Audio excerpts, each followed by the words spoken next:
Shalom Aleichem.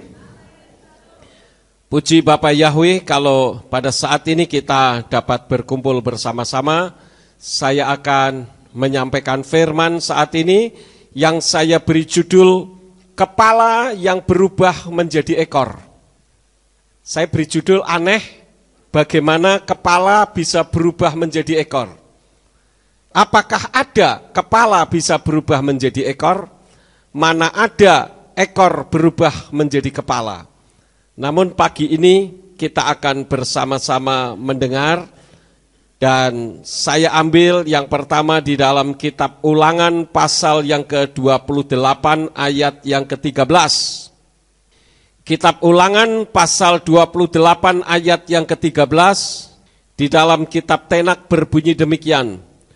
Untanka Yahweh leros welo lezanaf wahayita rak lema'ala welo tihye lemata kitisma'a el mitzot Yahweh Eloheka asyer anoki wetsa weka hayam lismor wela asot, yang artinya, dan Yahweh akan membuat engkau menjadi kepala dan bukan ekor. Engkau akan tetap naik dan tidak akan turun ketika engkau mendengarkan perintah Yahweh Elohimu yang akan memerintahkan kepadamu hari ini untuk memegangnya dan melakukannya. Bapak Ibu Saudara sekalian yang dikasihi oleh Bapak Yahweh, ayat ini mengajarkan kepada kita ketika Tuhan memanggil kita, maka Tuhan memanggil kita disebutkan bukan sebagai ekor, melainkan sebagai kepala. Artinya kita ini ada di depan, bukan di belakang. Nah, kalau kita berbicara lebih lanjut, apa yang dimaksud kepala? Yang dimaksud kepala adalah, yang pertama, orang yang memimpin, bukan orang yang dipimpin. Dan seringkali kita melihat pola pikirnya berbeda. Pola pikir orang yang dipimpin dengan pola pikir orang yang memimpin itu berbeda. Kalau orang yang memimpin, itu pola pikirnya adalah untuk kebersamaan dan dibawa kepada kemuliaan Bapak Yahweh. Tetapi kalau orang yang dipimpin, seringkali arahnya adalah untuk kepuasan diri. Itu yang pertama. Yang kedua adalah orang yang memberi arahan atau membimbing. Jadi bukan hanya memimpin atau membawa orang lain sesuai dengan apa yang menjadi keinginan kita. Tentu kalau kita berbicara tentang firman sesuai dengan isi hati Tuhan, tetapi juga memberikan bimbingan. Kemudian yang ketiga, yang dimaksud dengan kepala adalah orang yang bertanggung jawab atas orang yang dikepalainya. Artinya seorang kepala, seseorang yang memiliki jabatan sebagai kepala, dia bertanggung jawab atas orang-orang yang dikepalainya, yang dipimpinnya. Dan ini tanggung jawab yang bahaya di hadapan Tuhan. Kalau kepalanya salah, maka ekornya juga akan salah. Karena ekor itu selalu ikut kepala. Tidak pernah ada kepalanya ke kanan, ekornya ke kiri. Tidak pernah ada. Ekor itu selalu mengikuti kepala. Kemudian yang keempat, yang dimaksud dengan kepala adalah tua-tua sidang, nabi dan sebagainya. Itu semua termasuk kepala. Nah, kalau kita berbicara tentang tua-tua sidang, maka di dalam dunia rohani Nasrani yang dimaksud adalah tiga hal. Yang pertama yaitu pemimpin gereja atau kehilat, pemimpin umat. Siapakah mereka? Mereka adalah gembala umat atau top leader di dalam sebuah gereja. Kalau di dalam sinode tentu saja adalah top leader atau kepala ketua sinode. Kemudian yang kedua adalah guru atau pemberita Injil, guru sekolah minggu. Kalau di tempat kita ketua MK dan lain sebagainya. Itu yang pertama. Jadi di dalam dunia rohani Nasrani adalah pemimpin gereja atau kehilat. Yang kedua adalah kepala keluarga. Jadi kalau saudara sebagai kepala keluarga, khususnya laki-laki, menurut kitab suci, seorang laki-laki adalah imam bagi keluarganya. Karena itu seorang pria dia harus bisa memahami firman supaya bisa membawa istrinya, membawa anaknya menurut kemuliaan Bapa Yahweh. Itu fungsi kepala keluarga. Karena itulah maka Tuhan menghendaki supaya kepala keluarga itu dekat kepada Tuhan. Kemudian yang ketiga dalam dunia rohani Nasrani yang disebut dengan tua-tua sidang adalah kakak rohani atau pembimbing. Orang yang memberikan arahan, orang yang memberikan bimbingan kepada kita. Nah kemudian hal yang berikut saudara-saudara, kalau tadi berbicara tentang kepala, lalu apa yang dimaksud dengan ekor? Untuk itu saya akan ajak saudara untuk membuka di dalam kitab Yesayahu atau Yesaya pasal yang ke-9 ayat yang ke-15. Di sana dikatakan tua-tua dan orang-orang terpandang itulah kepala. Dan nabi-nabi yang mengajarkan kebohongan itulah ekor.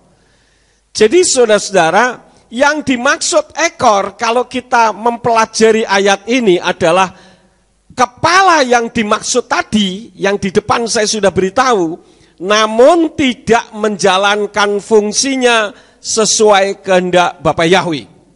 Nah itu kepala yang berubah menjadi ekor. Seharusnya mereka ini mengepalai sebagai orang yang memimpin, orang yang memberi arahan atau membimbing, orang yang bertanggung jawab atas orang yang dikepalai, dan sebagai tua-tua sidang, baik itu gembala umat, guru pemberita Injil, guru sekolah minggu, ketua MK, dan sebagainya. Kepala keluarga, kakak rohani, atau pembimbing bagi orang lain yang terdekat, itu semua adalah kepala. Tetapi kalau mereka tidak menjalankan fungsinya sesuai dengan firman Elohim, maka mereka berubah menjadi ekor. Kalau kita melihat kehidupan di atas muka bumi ini, tidak akan pernah ada atau tidak akan pernah terjadi kepala berubah menjadi ekor, ekor berubah menjadi kepala. Kecuali kereta api. Kereta api itu bisa jalan ke depan, kemudian dia bisa jalan mundur, kepalanya tetap di situ. Ya, dalam arti mesinnya ada dua, mesin yang jalan ke depan dan mesin yang jalan ke belakang dengan rotasi dan kekuatan yang sama. Bukan seperti mobil, kalau mobil kan bisa muter-muter, bisa belok. Kalau kereta api tidak bisa, dia maju dan mundur. Tetapi yang mundur pun memiliki kekuatan yang sama. Yang dimaksud kepala berubah menjadi ekor bukan seperti itu. Tetapi orang yang tidak mampu melaksanakan tugasnya sebagaimana seharusnya dia menjalankan tugas, yaitu sebagai kepala. Yang lebih mengerikan, saudara-saudara, Yeshua menyebut ekor yang merupakan perubahan dari kepala itu seperti apa? Kita membaca di dalam kitab Matius atau Matius pasal yang ke-24 ayat yang ke-15. Di sana dikatakan, oleh karena itu, bila mana kamu melihat pembinasa keji yang dibicarakan oleh Nabi Daniel tengah berdiri di tempat yang kudus, siapa yang membaca biarlah dia memahaminya. Ini adalah ucapan yang Yeshua ajarkan kepada murid-muridnya ketika beliau mengajarkan tentang tanda-tanda akhir zaman. Salah satu di antaranya adalah ketika kita melihat ada pembinasa keji yang berdiri di tempat kudus. Siapakah pembinasa keji berdiri di tempat kudus? Saya mau bertanya kepada saudara, menurut apa yang saya sudah sampaikan tadi, orang yang disebut pembinasa keji yang berdiri di tempat kudus, dalam hal ini dia posisinya sebagai kepala atau sebagai ekor? Ya, sebagai ekor, tadinya kepala. Karena dia memimpin. Tetapi karena tidak menjalankan fungsinya dengan baik, maka dia berubah menjadi ekor. Yeshua menyebutnya pembinasa keji yang berdiri di tempat kudus.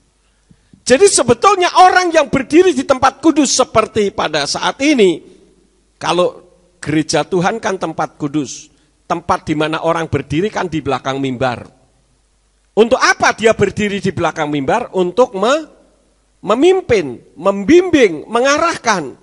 Tetapi yang seharusnya mengepalai, membimbing, mengarahkan, artinya sebagai kepala, berubah menjadi ekor, dan Yeshua menyebutnya sebagai pembinasa keji yang berdiri di tempat kudus. Artinya apa? Ekor yang memimpin. Ini sadis sekali, saudara-saudara. Karena apa? Membawa orang menuju kepada kebinasaan. Nah, saya akan lanjutkan tentang bahayanya ekor. Apalagi ekor yang merupakan perubahan dari kepala. Bisa saudara pahami apa yang saya sampaikan ini? Mereka ini ekor, tetapi dia merupakan perubahan daripada kepala. Maksudnya apa? Orang yang seharusnya mengepalai, yang seharusnya membimbing orang lain untuk menuju kepada kemuliaan Elohim, ternyata justru salah membimbing, tidak mampu menjalankan fungsinya. Makanya Yeshua mengatakan dengan tegas, orang yang seperti ini disebut pembinasa keji. Bahayanya ekor apa? Mari kita membuka bersama-sama di dalam kitab Wahyu pasal yang ke-12. Kita lihat Wahyu pasal yang ke-12 ayat yang ke-4.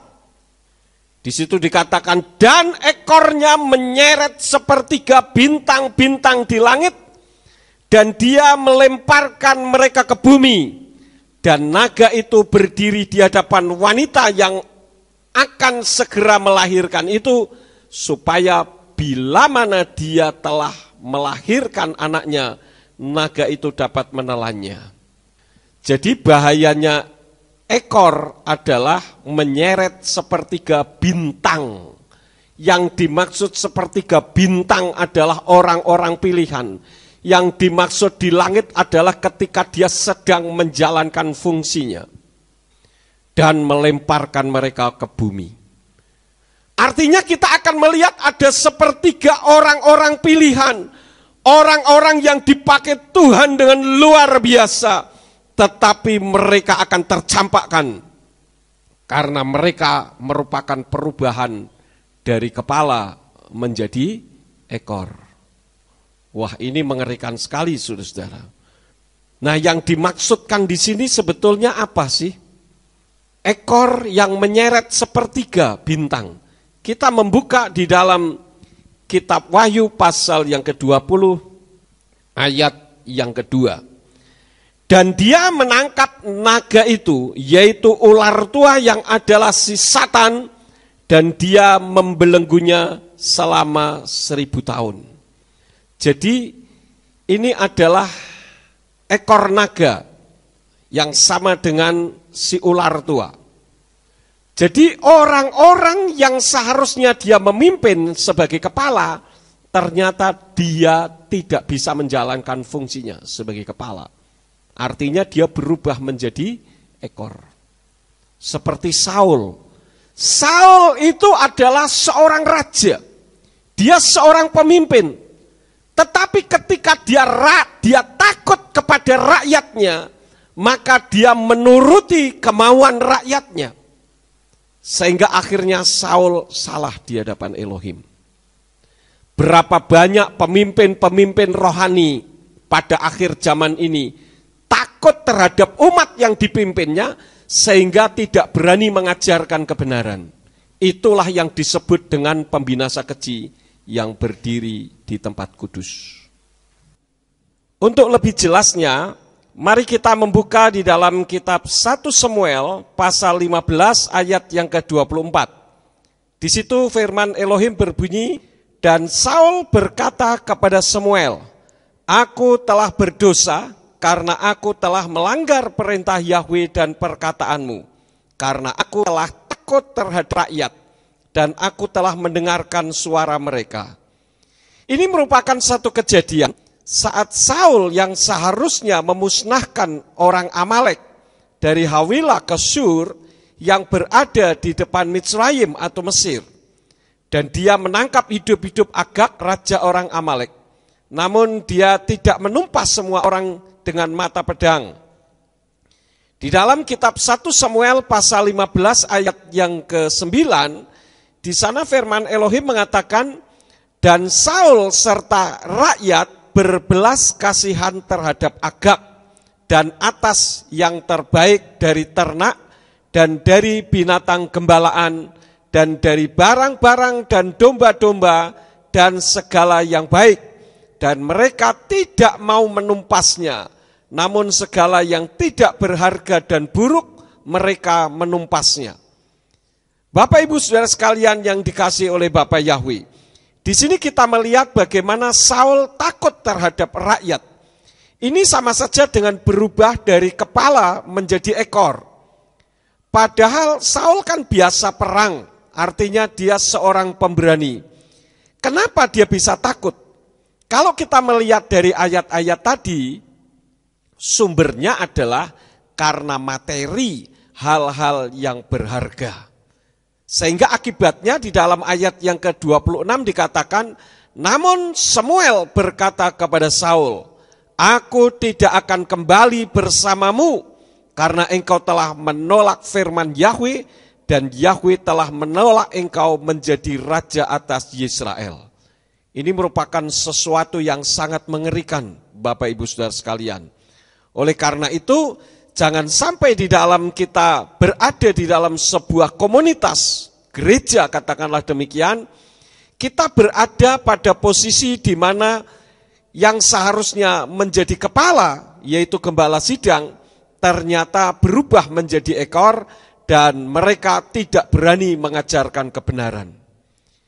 Kita melihat hal yang lain lagi, ketika Daud yang juga seharusnya menjadi kepala, berdosa terhadap Yahweh, artinya Daud juga berubah menjadi ekor. Maka apa yang dilakukan oleh kepala yang berubah menjadi ekor akan berdampak sangat negatif dan sangat mengerikan bagi orang-orang yang dipimpinnya. Dan ini merupakan dampak yang pasti akan terkena. Kejadiannya tertulis di dalam 2 Samuel pasal yang ke-24, saat Satan mempengaruhi Daud untuk menghitung tentaranya. Itu sebetulnya merupakan dosa kesombongan yang menjijikkan di hadapan Yahweh. Maka dampak yang terkena bagi ekor, yaitu orang yang dipimpinnya, terjadi melalui Nabi Gad. Dan hal itu tertulis di dalam ayat yang ke-13 dari 2 Samuel pasal yang ke-24.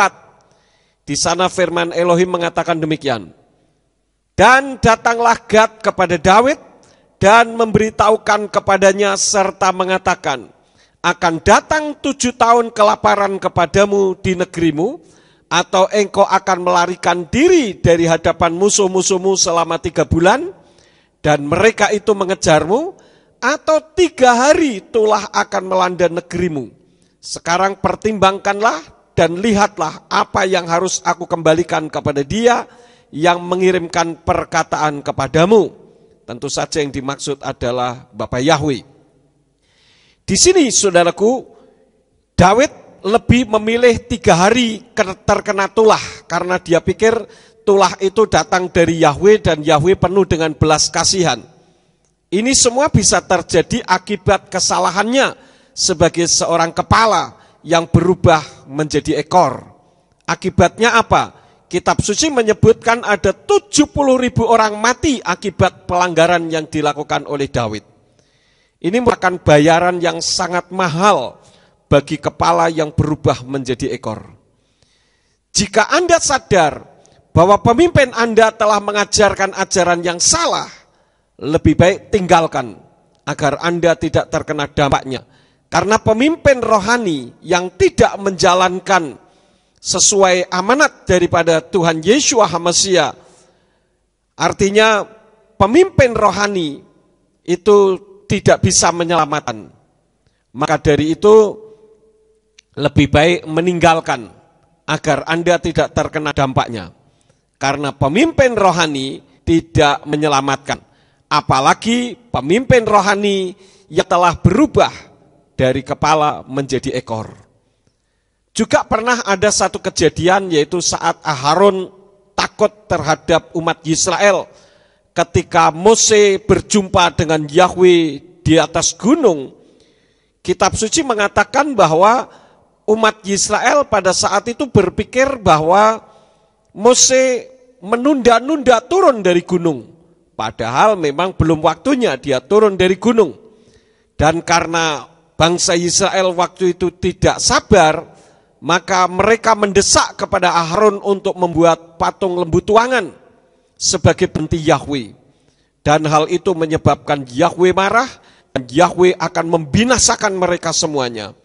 Tetapi dengan Mose melunakkan hati Bapa Yahweh untuk tidak membinasakan mereka semuanya, maka kita melihat di dalam kitab suci, ternyata itu pun ada 3.000 jiwa melayang sia-sia.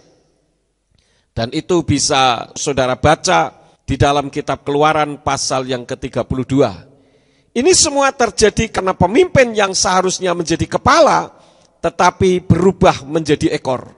Jadi sangat mengerikan. Karena itu saudara perlu berhati-hati ketika saudara beribadah kepada Tuhan.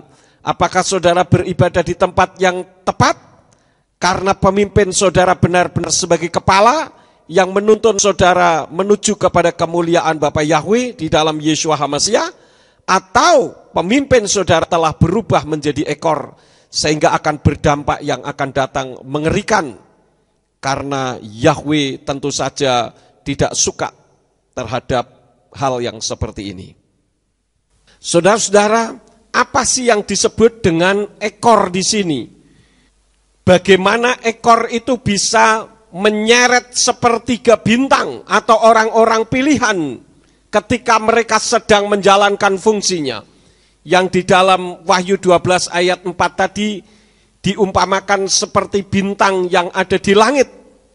Perhatikan, di ekor itu ada satu tempat, ya, ekornya naga itu ada satu tempat pembuangan yang berfungsi seperti anus, tetapi juga berfungsi sebagai alat kelamin. Dan itu yang disebut dengan kloaka. Kloaka itu berbeda dengan anus. Saya melihat yang disebut dengan kloaka itu berasal dari bahasa Latin yang artinya selokan. Tempat pembuangan di vertebrata di mana limbah usus, kencing, dan saluran genital terbuka. Yang memiliki itu seperti binatang mamalia plasenta dan sebagian besar ikan bertulang. Jadi perlu saudara perhatikan bahwa ekor naga yang mampu menyeret sepertiga bintang di langit itu karena adanya kloaka di sana. Nah, kloaka itu berbeda dengan anus. Perbedaan antara kloaka dan anus dan kloaka itu berfungsi untuk ekspresi limbah. Sama-sama pengeluaran. Kalau manusia itu dubur, output. Ya, kalau input apa, saudara? Mulut. Saudara makan itu input, ya, dari mulut. Semua dikeluarkan di anus. Nah, kalau berbicara tentang input dan output, saudara-saudara, ini yang membuat manusia sehat. Kalau orang makan terus, input terus, tidak output, tidak dikeluarkan melalui dubur, apa yang terjadi? Itu yang disebut dengan sembelit. Ya, perutnya jadi tidak enak, begah. Kalau orang Jawa katakan demikian. Biasanya kalau stres atau pergi jauh dan seringkali belum bisa menyesuaikan diri, ya ini seringkali orang jadi sembelit. Makan terus sampai beberapa piring, tapi tidak dikeluarkan. Bahkan bisa sampai 1 minggu. Kadang heran juga saya bukan dokter, saya tidak tahu bagaimana prosesnya. Tetapi makan berpiring-piring kok ya perutnya tidak jeblok. ndak meledak, ndak gede, tetapi kok ya ndak bisa keluar. Ini namanya penyakit, saudara-saudara. Nah, kalau kita berbicara tentang input, output, semua yang ada input harus ada output. Itu sehat, termasuk juga keuangan kita. Kalau saudara menerima terus tidak pernah mengeluarkan, keuangan saudara tidak akan sehat. Saudara punya air sumur, diisi air terus, enggak usah dikeluarkan. Itu air akan bau. Jadi kalau saudara menggali sumur, begitu sumur sudah keluar air, saudara diamkan saja. Bila perlu diisi air dari luar, jangan diambil airnya. Maka air sumur itu akan berbau. Jadi segala sesuatu yang sehat itu selalu ada input, ada output. Sepeda motor pun begitu, punya knalpot. Manusia juga punya knalpot, sama saja. Nah, demikian pun tentang fungsi daripada kloaka. Anus sebagai pembuka pada akhir saluran pencernaan, sedangkan kloaka sebagai pembukaan digunakan untuk ekspresi kotoran serta urin dari reptil, burung, dan ikan. Kloaka juga dipakai untuk kawin dan bertelur oleh beberapa spesies. Dan yang memiliki kloaka ini seperti ular, buaya, kura-kura, ayam, burung, kadal, ikan, dan sebagainya. Ini anus yang ada di belakang itu sebetulnya tidak bisa disebut anus. Kalau anus itu manusia, ya hanya duburnya itu hanya untuk mengeluarkan kotoran. Tetapi untuk menjalankan fungsinya sebagai penyambung keturunan itu ada lubang tersendiri. Kalau perempuan disebut vagina. Tetapi kalau kloaka ini jadi satu, saudara-saudara. Vaginanya yaitu, lubang untuk mengeluarkan kotoran yaitu. Bisa dipahami, saudara-saudara? Jadi kepala itu membawa orang ke masa depan. Sedangkan kalau ekor itu justru menghancurkan via hal-hal negatif bagi dirinya sendiri dan bagi kepuasan seksual. Ini maksud daripada kloaka. Dia ada di ekor. Misalkan seperti LGBT, pedofilia, pemerkosaan, video-video porno, pil atau will. Karena itu kitab suci mengajarkan kepada kita hati-hati pada akhir zaman ini tentang hal-hal ini. Apalagi bagi remaja dan pemuda yang masih memiliki banyak potensi.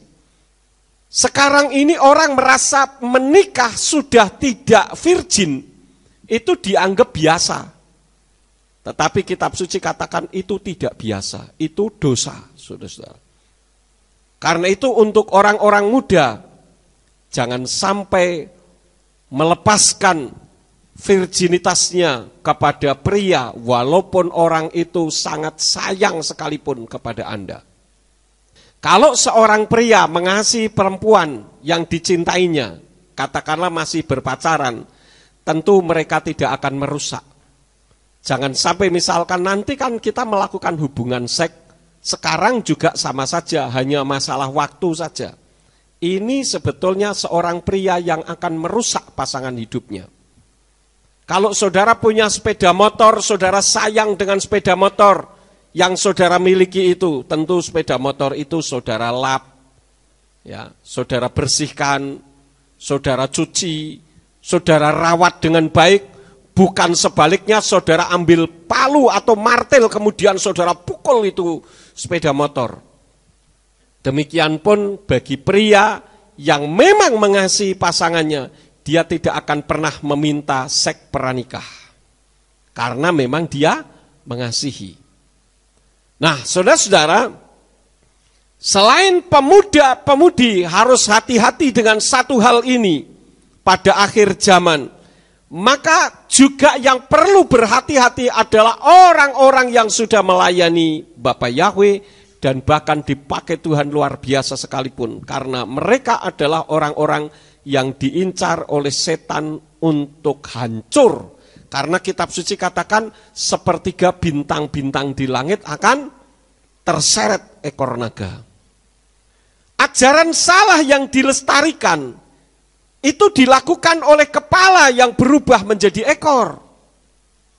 Karena dengan mengajarkan ajaran yang salah, maka orang-orang pilihan yang seharusnya dipimpin untuk pada akhirnya sama-sama menjadi kepala akan berubah menjadi ekor. Nah, saya ingin sampaikan kepada saudara, ajaran-ajaran salah itu yang bagaimana? Ada beberapa hal, tapi pada saat ini saya akan sampaikan 4 hal saja. Yang lebih menjurus kepada hal yang inti dan seringkali sekarang ini menjadi ajang perdebatan. Yang pertama adalah usaha menghilangkan nama Yahweh dan Yeshua. Ini merupakan ajaran salah. Orang kebanyakan boleh mengatakan bahwa nama sesembahan lain masih bisa digunakan, bahkan nama Yahweh tidak boleh disebut. Semua orang boleh mengatakan demikian. Karena itu hak asasi manusia. Tetapi kitab suci katakan itu merupakan pelanggaran. Keluaran 20 ayat yang ke-7. Keluaran 23 ayat 13. Dan ada banyak ayat-ayat lain. Bahkan 1 Tawarikh 16 ayat 8, Mazmur 105 ayat yang ke-1 mengajarkan kepada kita supaya nama Yahweh, tentu saja nama Yeshua HaMashiach tidak bisa dilupakan karena dia adalah penyelamat manusia, harus disebut supaya manusia ngerti dan ingat siapa nama Tuhan kita. Tetapi karena setan itu tahu nama Yahweh dan nama Yeshua ini berbahaya. Nama Yahweh dan nama Yeshua ini mengerikan bagi mereka. Maka setan berusaha supaya mempengaruhi orang-orang agar nama yang berkuasa tersebut tidak diucapkan. Saya mensitir perkataan dari Om Pen. Om Pen katakan orang Islam itu jauh lebih baik daripada orang Kristen, daripada orang Nasrani di dalam hal menghormati Tuhannya dan orang yang diagungkannya. Kita lihat saja di seluruh dunia, orang menyebut Allah, nabinya Muhammad, di seluruh dunia semua sama. Tapi kalau orang Kristen, wah nama Tuhannya macam-macam. Tuhan direkayasa. Bahkan Tuhan diatur oleh manusia. Orang seringkali katakan, kan tidak masalah. Tuhan kan tahu isi hati manusia. Saya sudah sering katakan, Tuhan tentu tahu isi hati manusia. Kalau Tuhan tidak tahu isi hati manusia, dia bukan Tuhan. Amin. Yang jadi masalahnya, jangan kita berkata Tuhan kan tahu isi hati manusia. Manusialah yang seharusnya tahu isi hati Tuhan. Bagaimana kalau namanya dipanggil dengan seenaknya sendiri? Kitab suci katakan dipanggil dengan sembarangan saja, jangan dan tidak boleh. Apalagi diganti-ganti dengan seenaknya sendiri. Tapi sangat disayangkan di dalam kekristenan ini memang luar biasa. Kalau bisa Tuhan itu nurut manusia, bukan manusia yang nurut Tuhan. Jadi mengatur Tuhan, saudara-saudara. Inilah yang harus kita koreksi di dalam setiap kehidupan pribadi kita. Supaya kita ini mentaati peraturannya Tuhan, bukan Tuhan yang mentaati peraturan kita. Ini kurang ajar namanya. Ada lagu, juga banyak yang keliru, yang perlu direvisi. Ku beri kemuliaan dan hormat. Kemuliaan apa yang bisa kita berikan kepada Tuhan memangnya? Apakah manusia memiliki kemuliaan? Kitab suci katakan kemuliaannya itu sudah hilang karena dosa. Kalau ku terima kemuliaan masih mending. Kemuliaan itu hanya ada pada Tuhan. Hati-hati saudara-saudara.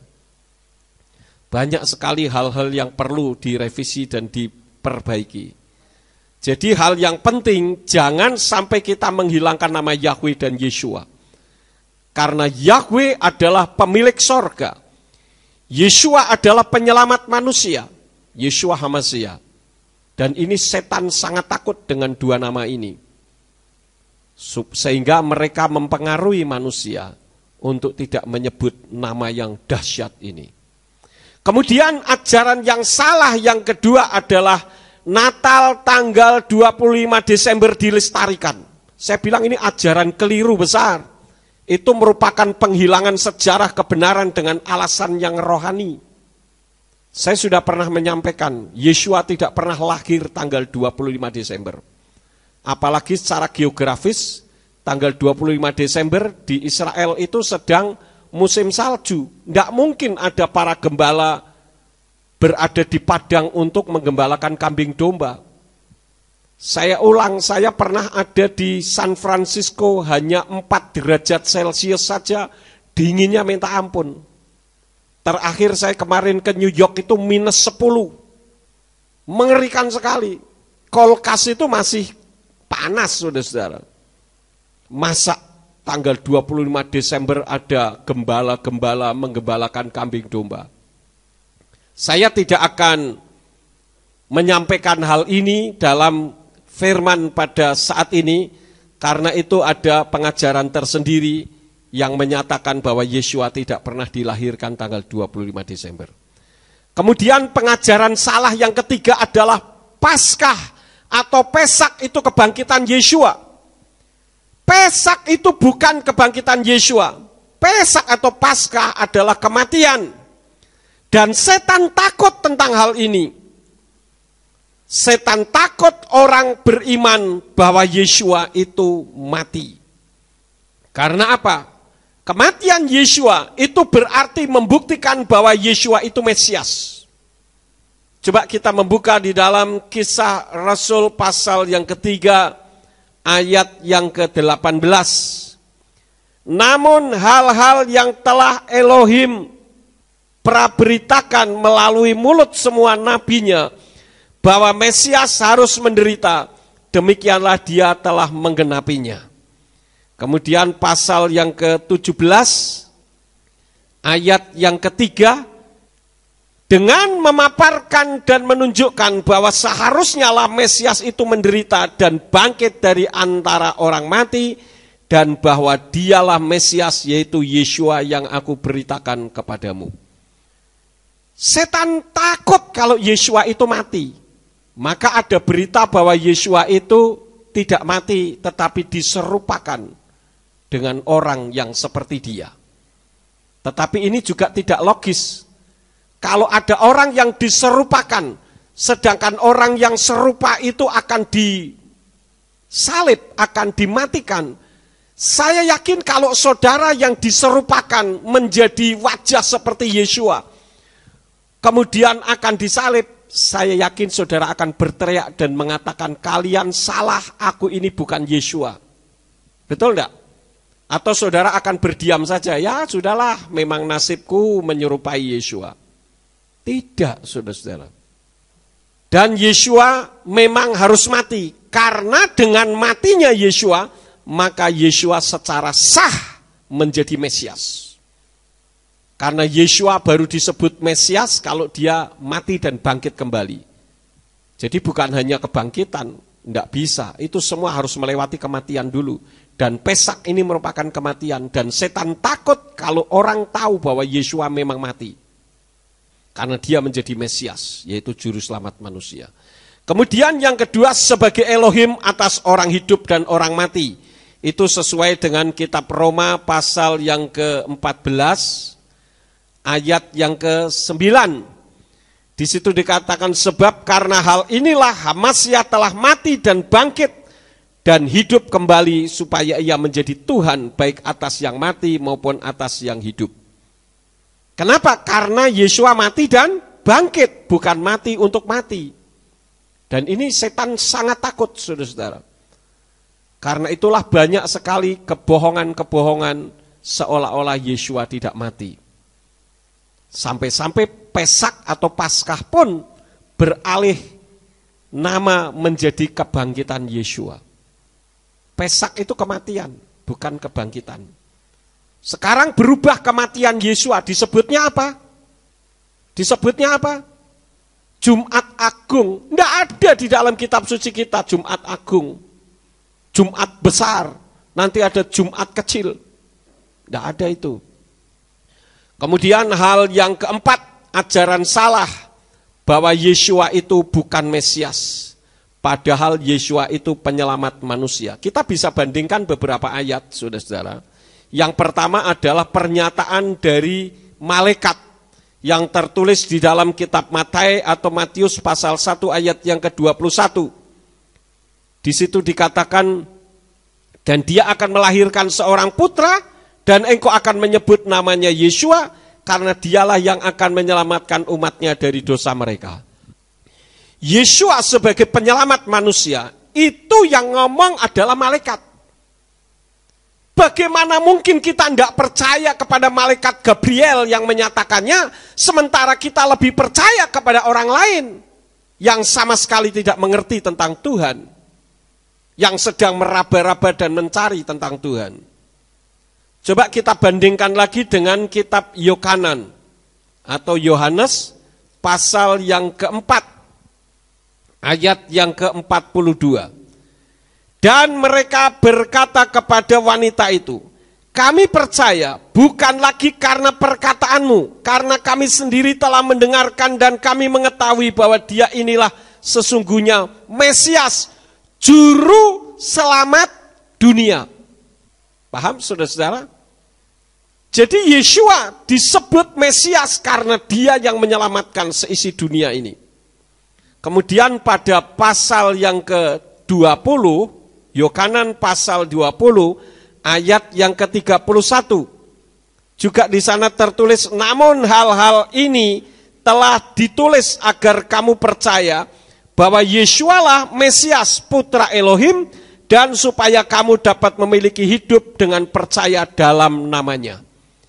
Saya garis bawahi dulu perkataan putra Elohim. Yang dimaksud putra Elohim itu jangan dipikir berarti Elohimnya punya putra. Tuhan punya anak. Tuhan tidak pernah punya anak. Itu hanya istilah. Seperti putra Ambarawa. Itu bukan berarti Ambarawanya punya anak. Itu istilah bagi orang yang lahir di Ambarawa atau yang punya KTP Ambarawa. Itu disebut putra Ambarawa. Apalagi kalau putra daerah, itu artinya orang yang dilahirkan di daerah tersebut. Jadi kalau putra Elohim bukan berarti Elohimnya punya anak, atau Tuhannya punya anak. Ini keliru besar. Justru orang-orang yang mengatakan bahwa Yeshua itu bukan Mesias, kitab suci katakan itu pendusta. Siapapun mereka, sehebat apapun mereka, mau rabi kek, mau apa kek, terserah. Tetapi kitab suci mengajarkan kepada kita bahwa orang yang mengatakan bahwa Yeshua itu bukan Mesias, itu pendusta. Kita akan membuka bersama-sama ayatnya di dalam 1 Yohanan atau 1 Yohanes pasal yang kedua, ayat yang ke-22. Di situ dikatakan, siapakah pendusta itu jika bukan dia yang menyangkal Yeshua itu bukan Mesias? Inilah anti Hamasya atau soten Hamasya yang menyangkal Bapa dan Putra. Jadi bukan hanya orang yang menyangkal Bapa atau orang yang menyangkal Putra, bahkan orang yang menyangkal Bapa dan Putra itu juga merupakan pendusta. Menurut kitab suci kita. Bukan saya yang mengatakan.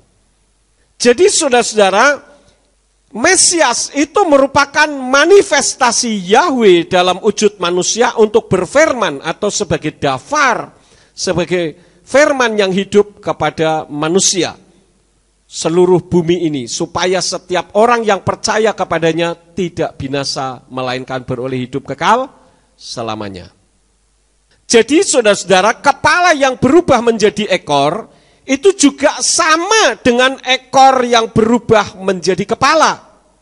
Kita melihat bagi umat manusia, khususnya bagi umat-umat Tuhan, kita membuka di dalam kitab Markus pasal yang ke-10, ayat yang ke-31. Di situ dikatakan demikian, Markus pasal 10 ayat yang ke-31. Dan banyak yang terdahulu akan menjadi yang terakhir, dan yang terakhir terdahulu. Artinya orang-orang yang baru saja mengikut Yeshua HaMashiach sebagai muridnya, artinya menjadikan Yeshua HaMashiach sebagai juru selamat, baru saja ternyata dia lebih ngerti firman daripada orang yang jadi Nasrani berpuluh-puluh tahun lamanya. Kenapa? Karena terus jadi ekor. Padahal Tuhan memanggil kita untuk menjadikan kita sebagai kepala. Tetapi kenyataannya kita menjadi ekor. Karena kita nothing to do, kita tidak melakukan apapun. Belajar kitab males, dengerin firman males, pergi ke gereja males, semua serba malas. Maka dia tidak mengalami pertumbuhan rohani. Ini mengerikan sekali, saudara-saudara. Kemudian bagi pemimpin akan ada pemisahan. Kita membuka di dalam kitab Zakaria pasal yang ke-13. Kitab Zakaria pasal yang ke-13 ayat yang ke-7 sampai ayat yang ke-9. Di sana dikatakan, hai pedang, bangkitlah atas gembalaku dan atas laki-laki sahabatku. Firman Yahweh Sebaot. Hantamlah penggembala dan biarkanlah kawanan itu tercerai-berai. Namun aku akan mengulurkan kembali tanganku kepada yang masih kecil-kecil. Dan terjadilah di seluruh negeri. Firman Yahweh, 2/3 di antaranya akan diangkut, mereka akan binasa, tetapi 1/3 akan ditinggalkan di dalamnya, dan aku akan membawa yang 1/3 itu ke dalam api, dan aku akan memurnikan mereka seperti orang yang memurnikan perak, dan aku akan menguji mereka seperti orang yang menguji emas. Mereka akan berseru kepada namaku, dan aku akan menjawab kepadanya. Aku akan mengatakan mereka adalah umatku, dan mereka akan menjawab Yahweh adalah Elohim kami. Jadi di akhir zaman itu akan terjadi perubahan antara kepala dan ekor. Yang seharusnya menjadi kepala berubah menjadi ekor, yang menjadi ekor karena tadinya dibimbing orang lain dia menjadi kepala. Sedangkan yang dimaksud dengan Zakaria pasal 13 ayat yang ke-9 yang mengatakan dan aku akan membawa yang 1/3 itu ke dalam api, ini bukan api neraka, melainkan dibentuk oleh Bapa Yahweh sendiri dari ekor menjadi kepala. Kenapa? Karena kepalanya sudah berubah menjadi ekor. Jadi melalui pembentukan yang Bapa Yahweh izinkan terjadi dalam kehidupan orang yang dibimbing, yang tadinya menjadi ekor, akhirnya menjadi kepala. Dikatakan selanjutnya, dan aku akan memurnikan mereka seperti orang yang memurnikan perak, dan aku akan menguji mereka seperti orang yang menguji emas. Mereka akan berseru kepada namaku, dan aku akan menjawab kepadanya. Aku akan mengatakan, mereka adalah umatku, dan mereka akan menjawab Yahweh adalah Elohim kami. Jadi pada akhirnya nanti orang-orang yang tadinya sebagai ekor akan berubah menjadi kepala karena mereka dibentuk dan diuji oleh Bapa Yahweh sendiri seperti emas. Kenapa? Karena pengujinya yang seharusnya yaitu sebagai kepala telah berubah menjadi ekor. Mereka menjadi pembinasa keji yang berdiri di tempat kudus. Karena itu bagi orang-orang yang baru mengenal nama Bapa Yahweh, ketika dibentuk oleh Tuhan, pada akhirnya mereka akan mengakui bahwa Yahweh adalah Elohim kami. Ini menurut firman Elohim. Disebutkan di ayat ini bagaimana Bapa Yahweh marah kepada para gembala-gembala umat. Orang-orang yang menggembalakan umat Tuhan. Karena mereka menjadi pembinasa keji yang berdiri di tempat kudus. Mereka tidak berani mengajarkan kebenaran. Karena mereka takut disebut sesat. Kalau saya secara pribadi no problem, orang mau mengatakan saya sesat, ngomong sampai mulutnya berbuih. Nggak ngaruh untuk saya, saudara-saudara. Yang penting Tuhan tidak menganggap saya sesat.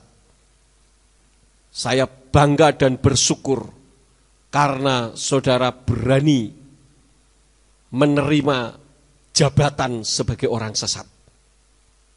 Terbukti pada saat ini saudara berkumpul di tempat ini. Orang mau ke tempat ini takut. Awas, jangan masuk ke gereja itu sesat. Sekarang kalau tanya sesatnya di mana, Bro? Nggak bisa jawab. Lah kok enak ngomong sesat? Kalau sesat yang dimaksud karena tidak sama dengan saya, Bisa enggak saya mengatakan mereka juga sesat? Bisa sekali. Dasarnya bukan karena tidak sama dengan saya. Kalau mereka mengatakan itu sesat, itu dasarnya karena tidak sama dengan saya. Kalau saya mengatakan sesat, bukan dasarnya karena tidak sama dengan saya. Tetapi dasarnya karena apa? Karena firman Tuhan tidak mengajarkan seperti apa yang mereka ajarkan. Dan saya bertanggung jawab untuk semua darah saudara. Karena itu saya tidak berani membohongi umat. Apa yang firman Elohim ajarkan, itu yang saya ajarkan kepada saudara. Saya tidak mau dari kepala berubah menjadi ekor. Bahkan Tuhan menganggap saya menjadi pembinasa keji yang berdiri di tempat kudus. Sekarang mungkin orang bisa mengatakan banyak hal. Tetapi nanti sekali peristiwa akan terbukti. Apa yang tertulis di dalam kitab Zekaria, di dalam nubuatannya, pasal yang ke-14 ayat yang ke-9 akan terbukti. Di sana akan berbunyi, wahaya Yahweh lemelek al-kal haaretz, bayom hahu yihye Yahweh echad usmo echad. Pada hari itu Yahweh akan menjadi raja atas seluruh bumi. Yahweh lah satu-satunya dan namanya pun satu. Sekarang ini sedang mulai didengung-dengungkan, Yahweh itu kan nama berhala, dewanya orang Kanaan. Saya bilang betul, bukan 100%, semiliar persen betul. Tapi apakah Yahweh yang menyatakan dirinya akulah Yahweh, itu sama dengan mereka? Tidak. Saya umpamakan saja ini, saudara. Apa ini botol berisi air? Saya jadikan Yahweh. Saya umumkan. Saudara-saudara, mulai hari ini botol ini saya beri nama Yahweh dan saya sembah sebagai Tuhan saya. Saya tanya kepada saudara, boleh tidak saya mengatakan begitu?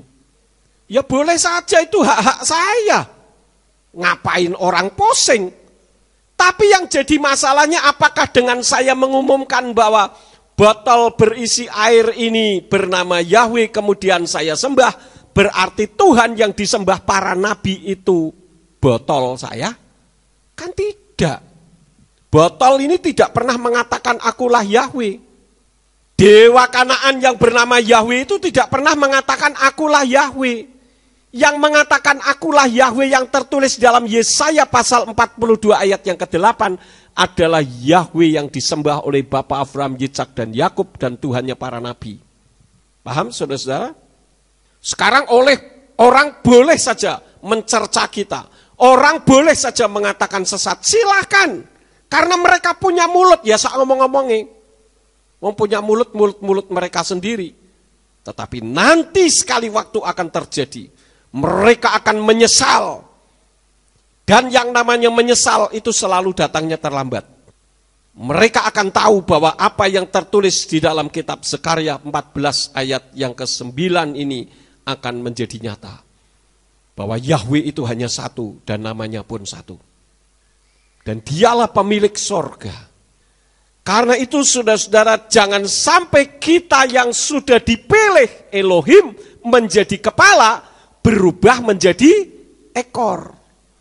Tetapi justru kita yang sudah menjadi kepala, firman Elohim katakan kita akan terus naik dan tidak akan pernah turun kalau kita membawa orang lain kepada kemuliaan Elohim. Sehingga orang lain yang ekor berubah menjadi kepala. Itu yang Tuhan mau. Saat ini kita perlu straight, lebih hati-hati dengan kebenaran firman. Jadi jangan sampai kita jadi murung, kita jadi sedih kalau orang mengatakan kita sesat. Bagi saya enggak ada pengaruhnya, 0,1% pun tidak, saudara-saudara. Boleh orang mengatakan sesat, tetapi penilaian itu bukan datang dari manusia. Penilaian itu datang dari Tuhan. Apa artinya kita disanjung-sanjung manusia? Kalau pada akhirnya kita dibinasakan. Yang melihat sikap hati dan motivasi serta hati kita yang sesungguhnya cinta Tuhan atau tidak adalah diri kita sendiri dan Tuhan. Contoh Daud ketika Uria pahlawan perangnya mati di medan perang. Kemudian istrinya, namanya siapa? Batseba, diambil menjadi istrinya Daud. Kalau saudara pada saat itu menjadi masyarakatnya orang Yahudi, pengikut Daud saat itu, apa yang akan saudara katakan? Saudara akan mengatakan, memang pemimpinku Daud ini luar biasa. Ketika suaminya mati, ternyata istrinya tidak ditelantarkan, tetapi dibawanya ke istana untuk menjadi istri. Wah, ini hebat ini. Betul enggak, saudara? Tetapi Tuhan kan tahu, wah lah kurang ajar ini si Daud. Suaminya mati bukan karena dia mati di dalam perang, memang dijebak di dalam peperangan supaya mati. Dengan tujuan supaya istrinya dijadikan istrinya. Nah, kesepakatan jahat ini yang tidak bisa lepas dari mata Elohim. Orang boleh mengagung-agungkan Daud saat itu. Orang hebat, pemimpin hebat. Tapi Nathan ngomong apa? Kamu jahat. Karena kamu membunuh suaminya supaya istrinya menjadi milikmu. Tuhan kan tahu isi hati, saudara. Jadi jangan ngomong, Tuhan itu kan tahu isi hati. Kalau aku menyebut Allah kan tidak masalah, yang penting kan isi hati saya Yahweh. Lah kalau isinya Yahweh, kenapa keluarnya Allah? Bukankah firman Elohim katakan apa yang keluar di mulut berasal dari hati? Jadi jangan bohongin Tuhan lah. Tuhan kok diajak main trik-trikan. Itu adalah bukti pembinasa keji berdiri tempat kudus. Oh, saya ini banyak dihujat di internet gara-gara mengatakan pembinasa keji yang berdiri di tempat kudus. Enggak masalah bagi saya. Dan saya dihujat enggak mati-mati. Dikutuki enggak mati-mati karena Tuhan menyertai saya.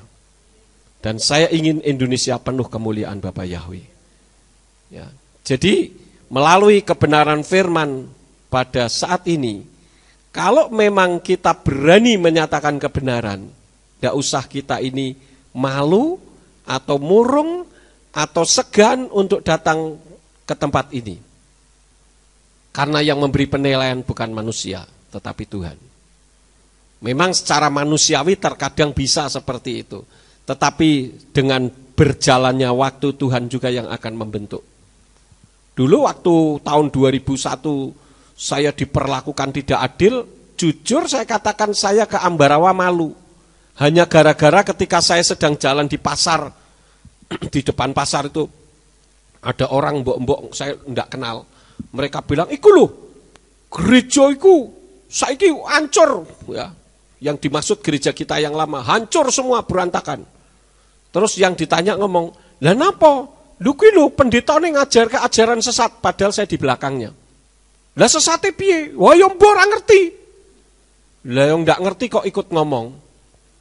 Waduh, sejak itu saya malu, saudara. Saya kalau pergi ke Ambarawa, saya diam-diam pakai topi. Bu Yakum enggak tahu saya bawa topi, saya kantongin, nanti setelah di jalan saya pakai. Karena saya malu. Sekarang saya dengan sukacita. Orang boleh mengatakan saya sesat. Ya, Tuhan tidak pernah mengatakan saya sesat. Jadi saudara harus berpegang teguh kepada kebenaran. Penilaian itu datang bukan dari manusia, tetapi datang dari Tuhan. Amin. Kalau kita berani mengatakan amin dengan tegas, artinya apa? Saudara sebagai kepala, bukan sebagai ekor. Amin. Haleluya. Saya tidak akan memperpanjang firman. Biarlah firman yang ditaburkan saat ini akan menjadi berkat di dalam kehidupan kita. Amin buat firman Elohim.